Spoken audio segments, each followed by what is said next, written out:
Shalom, shalom, shalom, graça e paz. Mais um capítulo de Gênesis. Graças a Deus, estamos no capítulo 2. Como vocês já sabem, é um capítulo em cada discipulado. O discipulado deve ser semanal. Quando acontecer que não possa ser presencial, cada discípulo ouve o vídeo e passa tudo quanto aprendeu por escrito para o seu discipulador. E o discipulador vê realmente o aprendizado através do que vão falar, do que ouviu no vídeo. Mas só em caso extremo, o discipulado é para ser presencial. E cada discípulo deve estar colocando o seu comentário, dizendo qual é o capítulo que estava estudando, outro capítulo tal, lá no comentário do vídeo. E logo após o comentário coloca discípulo de fulano de tal, para poder saber como é que está o discipulado de cada discipulador. Eu preciso dessa confirmação, vocês colocando o nome do seu discipulador no comentário. Muito obrigada, Senhor, por mais um capítulo da Bíblia. Nós dependemos do Teu Espírito para sabermos o que o Senhor está dizendo aqui. E eu te suplico que faça isso em nome de Jesus. Nós queremos saber tudo que o Senhor está falando conosco. Abençoa cada discipulador e cada discípulo, para a glória do Teu santo nome. Não deixa que nenhuma retaliação venha sobre nós. Eu oro e agradeço em nome de Jesus. Capítulo 2 de Gênesis diz assim: Assim foram acabados os céus e a terra e tudo o que nele há. Vocês viram que no capítulo 1 está falando de tudo que foi formado, né? E aqui no capítulo 2 diz que assim foram acabados os céus e tudo que nele há. E havendo Deus terminado no sétimo dia a sua obra que tinha feito, descansou nesse dia. Depois de fazer essa obra, ele descansa nesse dia. Você sabe que Deus não se cansa, né? É como se dissesse assim: agora o Senhor ficou tranquilo, está tudo feito. Não quer dizer que ele parou para descansar, porque ele não se cansa nem se fadiga, como está escrito pelo profeta Isaías, no capítulo 40. Diz que ele não se cansa. Então, aqui é uma maneira de mostrar que ele ficou agora admirando tudo que ele fez, né? Ficou tranquilo. Deus nunca tá nervoso, está sempre bem, em paz, né? O nosso Deus. Mas é a maneira de mostrar para a gente que a obra estava feita, que era esse o projeto dele, criar os céus e a terra, criar o homem. Então, está na dele, né? Na nossa linguagem. Não por cansaço, você sabe disso.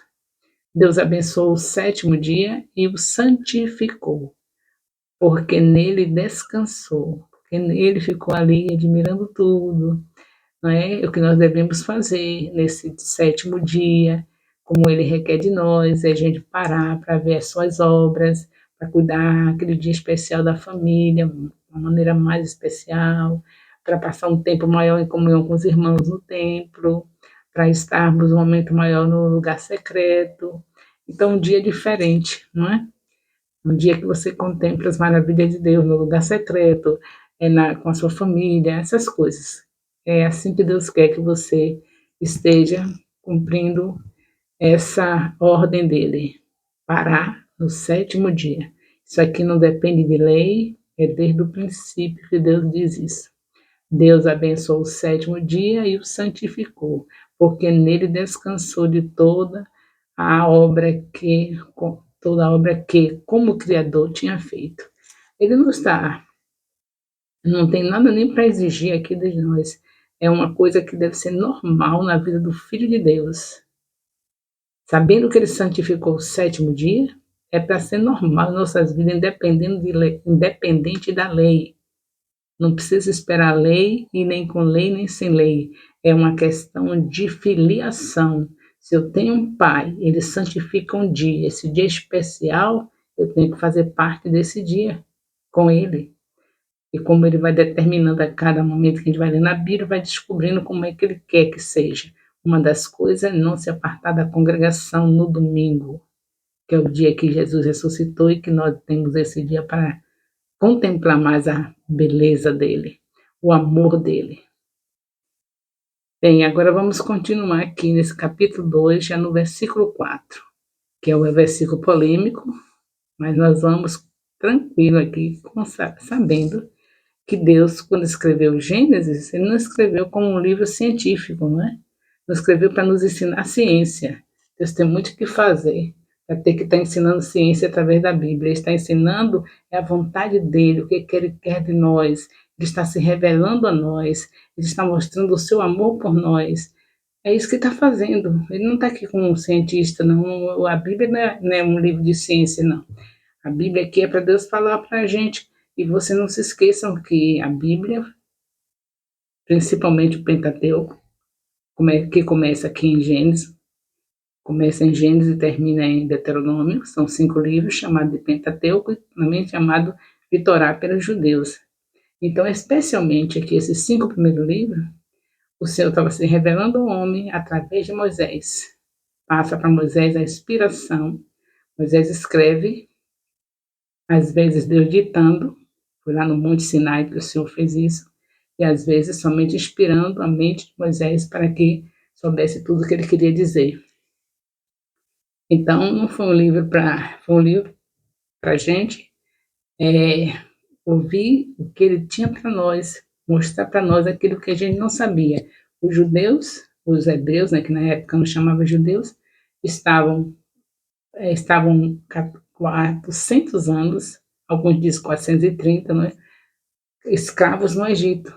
E Moisés foi chamado por Deus, esse que escreveu o Pentateuco, inclusive aqui o primeiro livro, Gênesis, ele foi chamado por Deus para libertar esse povo do Egito. Esse povo foi libertado, Deus usando Moisés, e quando eles estão lá no deserto, justamente ali em frente ao Sinai, Deus convoca Moisés para subir o monte e ali passar tudo, tudo isso que está escrito aqui. Claro que tudo isso com as pesquisas de pai para filho, de que vai passando os conhecimentos, mas teve a parte que Deus realmente ditou e teve a parte que Deus inspirou Moisés, fez com que sua mente captasse o que está aqui nesse livro. Isso foi escrito há 4.000 anos atrás.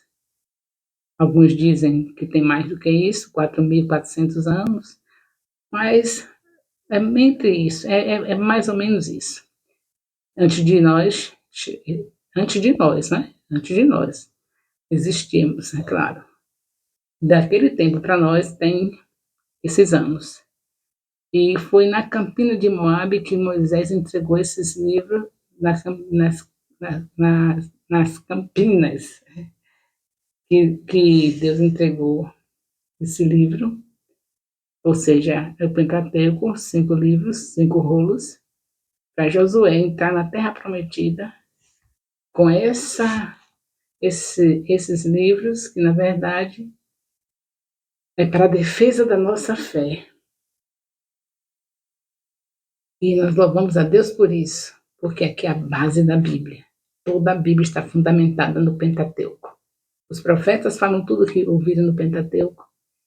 Os juízes falaram do que ouviram no Pentateuco. Os reis falaram do que ouviram no Pentateuco. E Jesus Cristo, quando chega na segunda aliança, ele fala de Moisés também, falando do Pentateuco. Então, é a base da Bíblia. E esse capítulo 2 não está aqui para você ficar com polêmica, não, porque o Senhor Deus, ele repete em relação ao homem, porque é a parte que ele queria destacar, como você vê aqui. Esta é a gênese dos céus e da terra quando foram criados, quando o Senhor Deus os criou. Não havia ainda nenhuma planta do campo na terra, pois ainda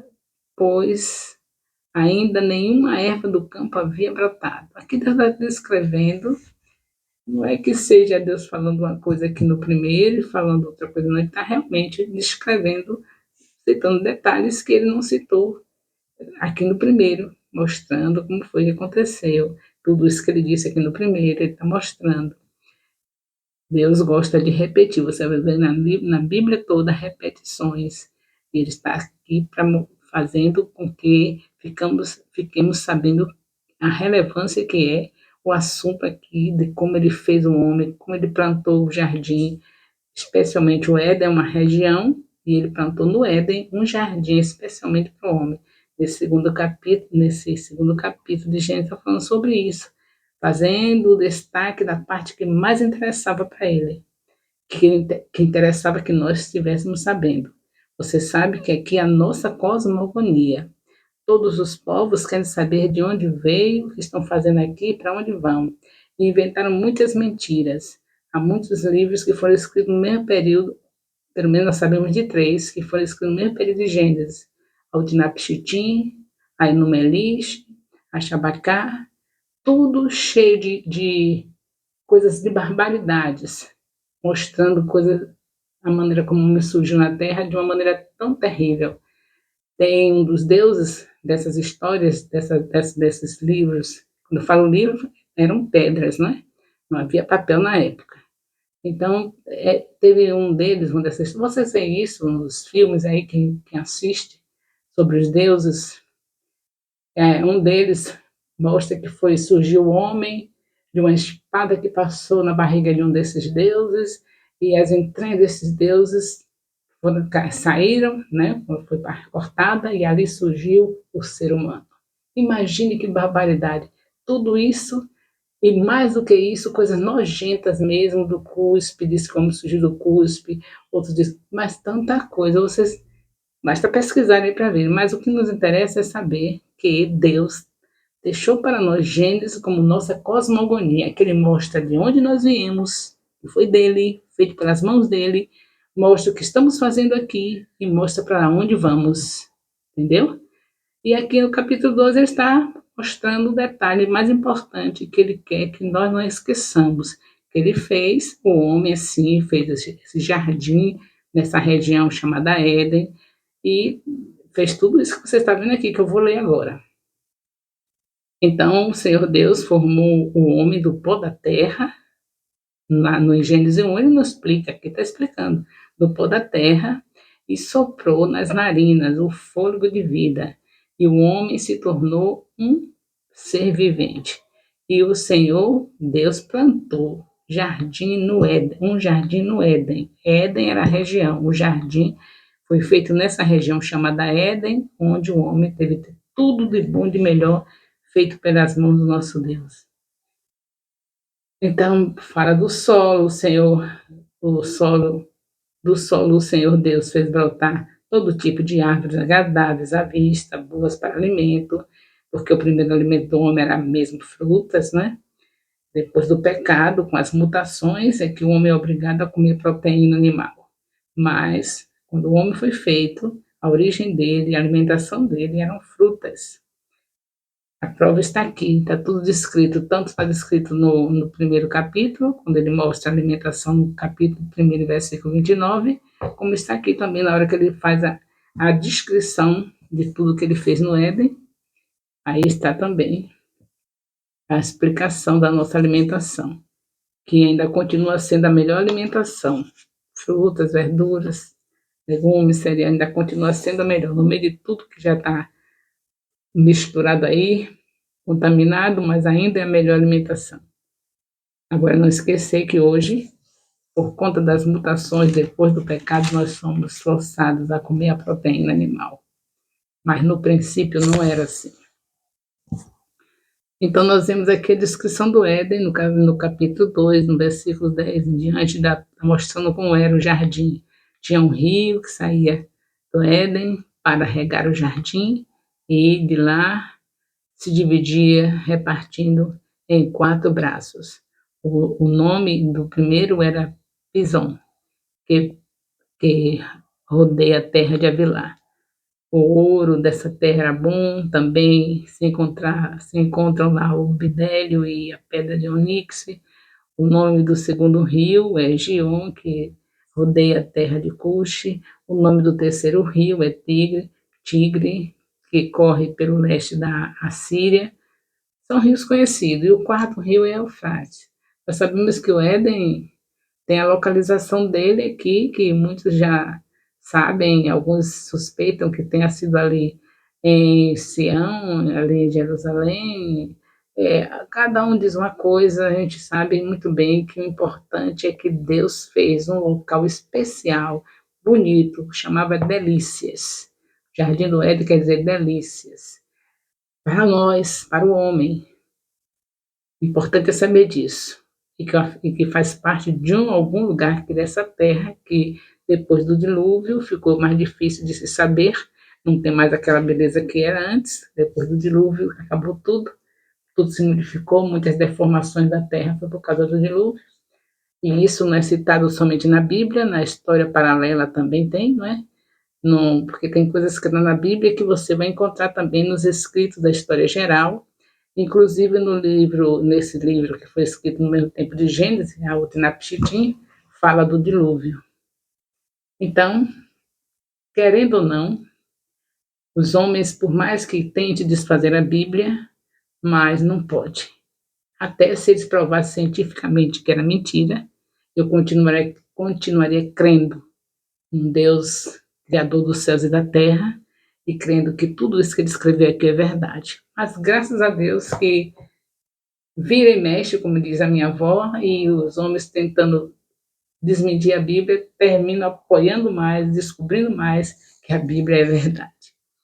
Glórias a Deus por isso. Então, nós vemos aqui também a formação da mulher. O Senhor Deus disse ainda, não é bom que o homem esteja só. Farei para ele uma auxiliadora que seja semelhante a ele. E havendo, pois, o Senhor Deus formado da terra todos os animais do campo e todas as aves dos céus, trouxe-os a Adão para ver que nome lhes daria.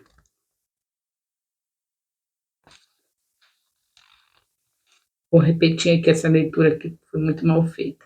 O Senhor Deus disse ainda, não é bom que o homem esteja só.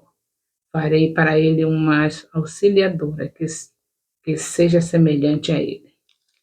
E havendo, pois, o Senhor Deus formado da terra todos os animais do campo e todas as aves dos céus, trouxe-os a Adão para ver que nome lhes daria. Deus deu para Adão essa missão de dar nome aos animais.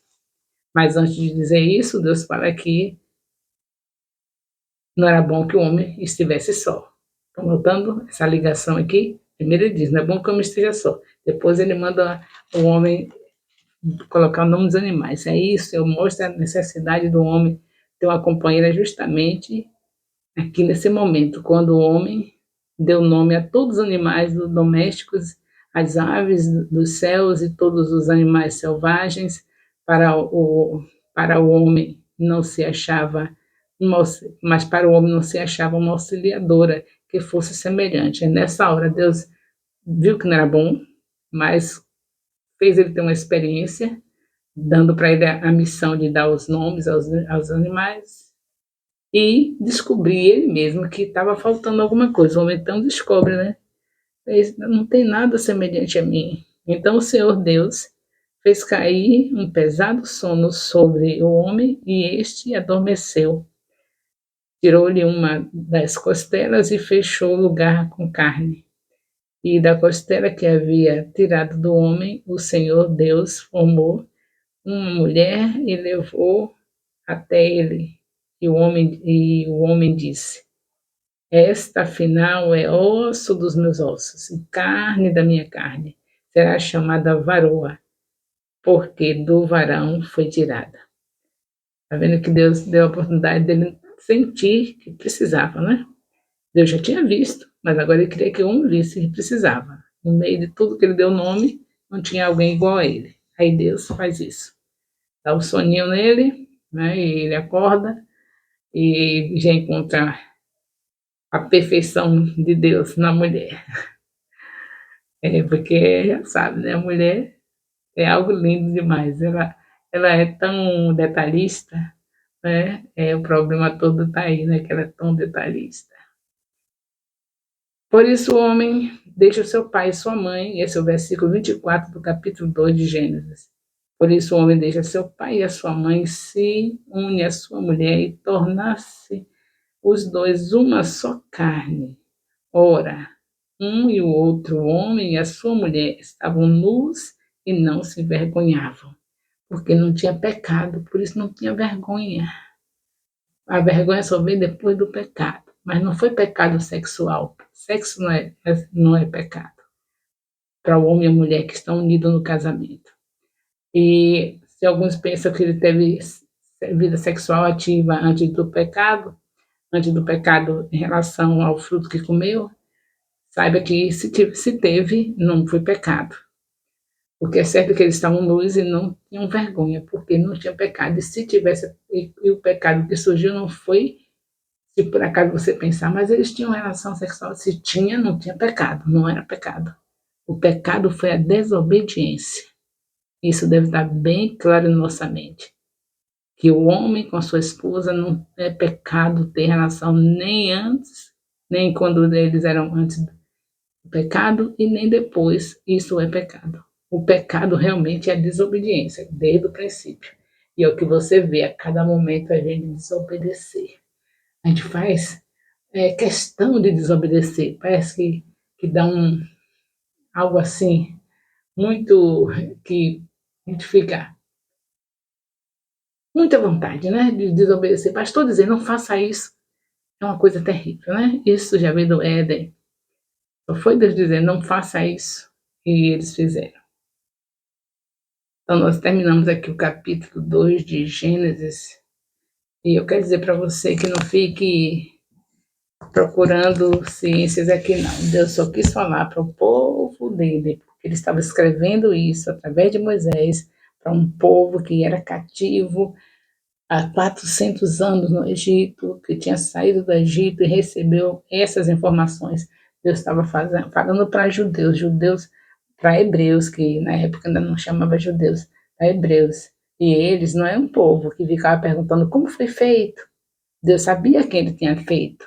Deus sabe que esse povo, como você vê, vai ver depois, lá adiante nos capítulos, que ele surgiu vindo de Deus. Deus chamou um homem especial para desse homem sair esse povo, né, da descendência dele, e Deus sabia quem eram eles. Sabia que eles não, essa parte que ele escreveu no capítulo 2, sabia que eles não iam querer ficar como você e eu fica.